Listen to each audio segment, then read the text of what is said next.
मेरे भाई के लिए, जगदीश के लिए बोलते थे, एक तो दातुरी जू ने एक ठहाका करे ऐसा बोलते थे। लेकिन मैं आपकी दुआओं का, आपने भी दुआ की कांति भाई जिंदा रहना चाहिए, विल्बरडेस के लिए, हमारे लिए, हमारी आवाज के लिए जिंदा रहना चाहिए। तो आपने दुआ की, मैं आपका नमन करना चाहता हूँ। मैं जिंदा हूँ और आपके अंतिम कतरे के लिए लड़ाई लड़ूंगा, चाहे मुझे मौत भी आ जाए, पुलिस की गोलियों से मुझे खून की नींद आ जाए, लेकिन आपकी आवाज बन के हम लोग आगे तक की लड़ाई लड़ेंगे। इसलिए आपको घबराना नहीं है। इसलिए मैं हर कार्यक्रम में कहता हूँ, टाइगर अभी जिंदा है, टाइगर अभी जिंदा है। अपने सिद्धरू जीवतू है, सिद्धरू ने है, पर फिर भी मैं उनको डराने के लिए कहता हूँ। मैं धन्यवाद देना चाहता हूँ। मैं कहता हूँ कि ये जो कार्यक्रम हुआ, भैया मेरे 7 मिनट है लेकिन 10 मिनट कर देना, ठीक है। ये जो कार्यक्रम हुआ उसके लिए ये पीछे बीच में हमारे हेमाराम जी बैठे हुए कि कांति भाई, अरे हम कल कैसे आवे, ये टोल नाके वाले पैसे मांगेंगे। मैंने कहा आप जब विल्बरडेस की धरती पे आए हो, वीडियो मैंने जारी किया है, आपसे कोई टोल नहीं लेगा। मैंने वीडियो जारी करके फेंक दिया।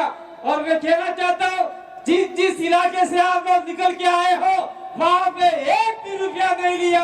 ये ताकत है हमारी।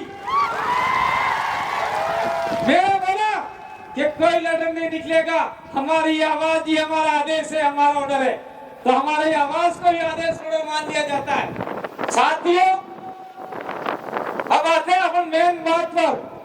मैं कुछ बातें लेके आया था कि आज तक हम लोग लड़ाई लड़ते हैं किसी बात को लेके, सारे इकट्ठे होते हैं, कलेक्टर जाते हैं, एसडीएम जाते हैं, और हमारी बातों को कलेक्टर एसडीएम आगे भेजता ही नहीं है, फाड़ के फेंक देता है, और वो मात्र सड़क तक ही रह जाती है।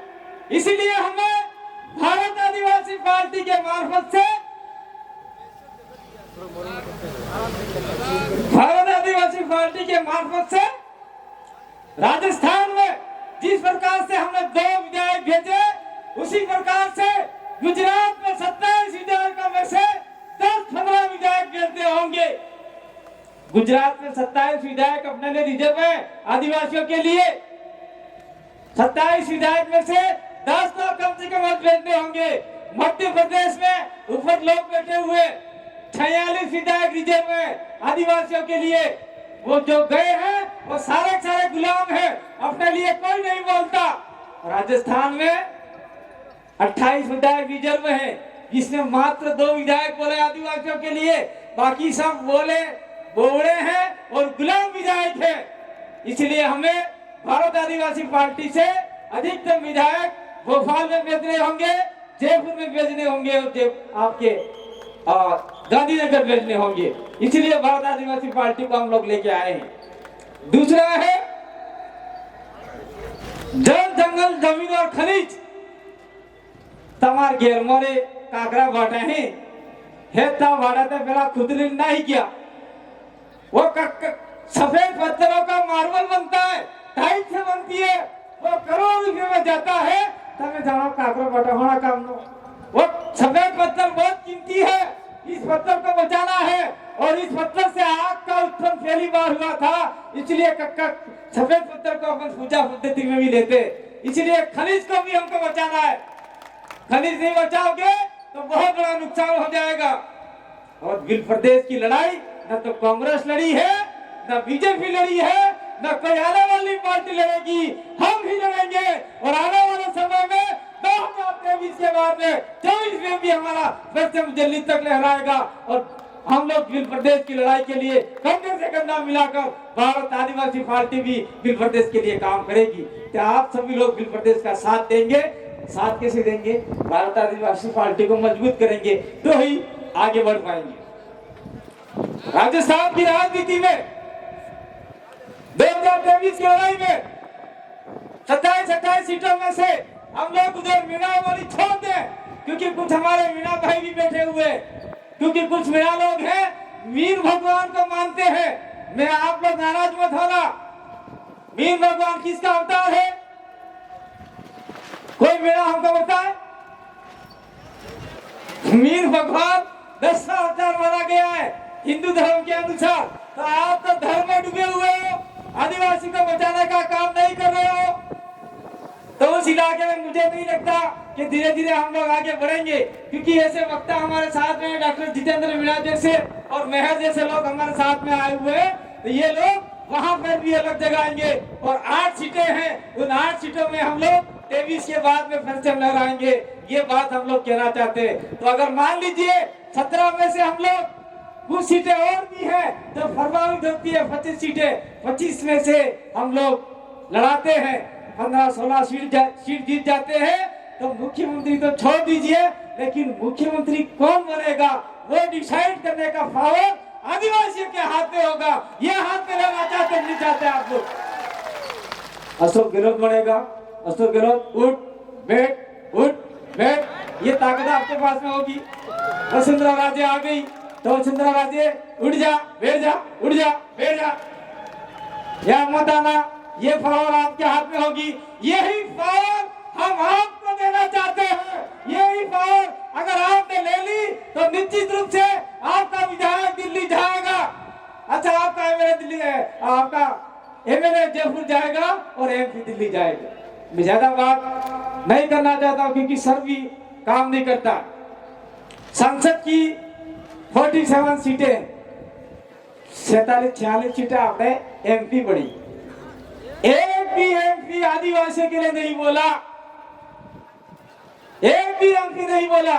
मैं किसी पार्टी के विशेष की बात नहीं करता हूं, लेकिन मैं कहना चाहता हूं हमारे मंच के मार्फत से, एक आदमी है जो आदिवासियों के बारे में बोलता है। वो कौन है? चाहे कैसे भी हो, हम उसका समर्थक नहीं करते, लेकिन हमने उसका वीडियो देखा है। असरुद्दीन ओवैसी, असरुद्दीन ओवैसी वो आदिवासियों के दुश्मन नहीं है। उन्होंने बोला कि भारत का आदिवासी देश का मालिक है। कौन सा आदिवासी वहां जाके बोला? एक मुसलमान सांसद आदिवासियों के लिए बोल रहा है। आदिवासी और मुसलमान की लड़ाई कभी नहीं है, ये धार्मिक लड़ाई लड़ाई जा रही है। इस लड़ाई को हमको समझना होगा। मुस्लिमों के साथ में हमारी कतई लड़ाई नहीं है। ये आपका मैं लोकल मुद्दा बता रहा हूँ। हमारे बीच में सलीम भाई बैठे हुए, उनको हमने जिला प्रमुख के लिए दावेदार बनाया था। कांग्रेस और कमल कांग्रेस ने मिलके सलीम भाई को हरा दिया। तो ये कितनी बड़ी मूर्खता है उन लोगों की।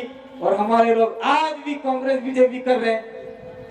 कांग्रेस बीजेपी छोड़ेंगे नहीं तो आने वाले समय में हमारे बच्चे कटोरा लेके भीख मांगेंगे भाई। तो ये भीख नहीं मंगवानी है, हमको हमारे समाज को मजबूत करना है। और दूसरी बात मैं इस मंच के मार्फत से कहना चाहता हूँ कि भारत आदिवासी पार्टी व्यक्ति विशेष, धर्म विशेष, जाति विशेष की नहीं, ये लोकतंत्र तरीके से बनी हुई है।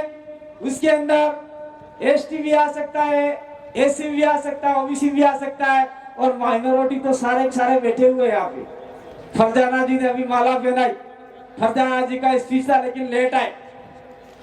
तो ये सारे लोग, जो भी मैं कहना चाहता हूँ, जो लड़ाई लड़ाना चाहते हैं बांसवाड़ा में, जो आपके मुसलमान है, जो इस इलाके में आपके बिल प्रदेश में जितने मुसलमान है, अगर आदिवासी के साथ में कंधे से कंधा मिलाकर चलोगे तो निश्चित रूप से आपके साथ में कोई अत्याचार शोषण चाहता ही होगा। ये हम लोग यहाँ से वादा करना चाहते हैं। एसी को भी कहना चाहते हैं कि आपको घोड़ियों से उतारा जाता है, मटके से पानी पीते हैं तो आप लोगों को मारा जाता है।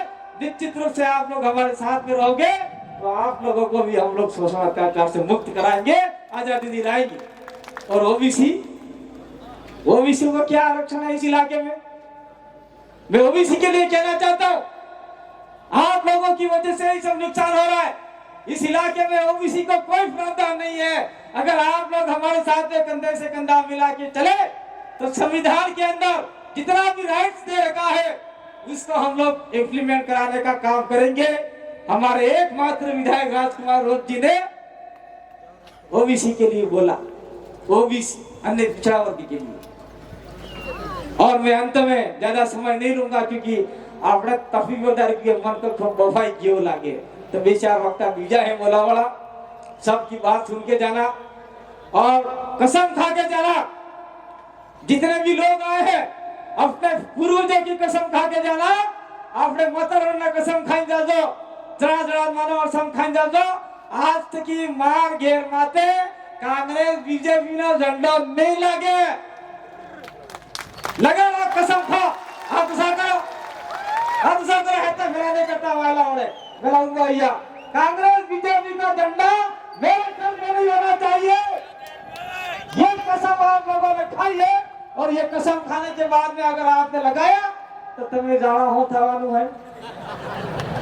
और मैं कहना चाहता हूँ मैं सभी जगह प्रचार में आया कि नहीं आया क्योंकि चुनाव बहुत नजदीक आ गए हैं। सभी जगह प्रचार में आए कि नहीं आए मैं कहना चाहता हूँ पहली बात तो कांग्रेस बीजेपी को अपने गांव में घुसने ही मत दो और घुस जाते हैं तो दो जेब में झंडे रखा करो एक कांग्रेस का एक बीजेपी का।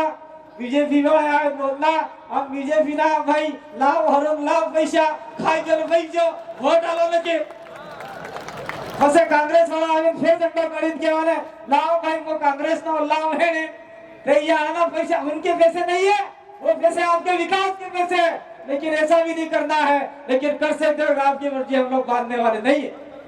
तो आपने हमारी बात को सुना मैं आपके बीच में प्रकृति की दुआ से आपकी प्रार्थना से आपके बीच में जिंदा वापस लौट के आया इसलिए एक बार पूरा आपको दो हाथ जोड़कर नमन करता हूँ धरती माँ को नमन करता हूँ आपको नमन करता हूँ। आपकी ताकत थी जो मुझे मौत के मुंह से बाहर निकाल के लाई और इस मौत के मुंह से बाहर निकाल के लाई तो निश्चित रूप से मैं आपके लिए लड़ूंगा आपके लिए मरूंगा लेकिन पीछे नहीं हटूंगा।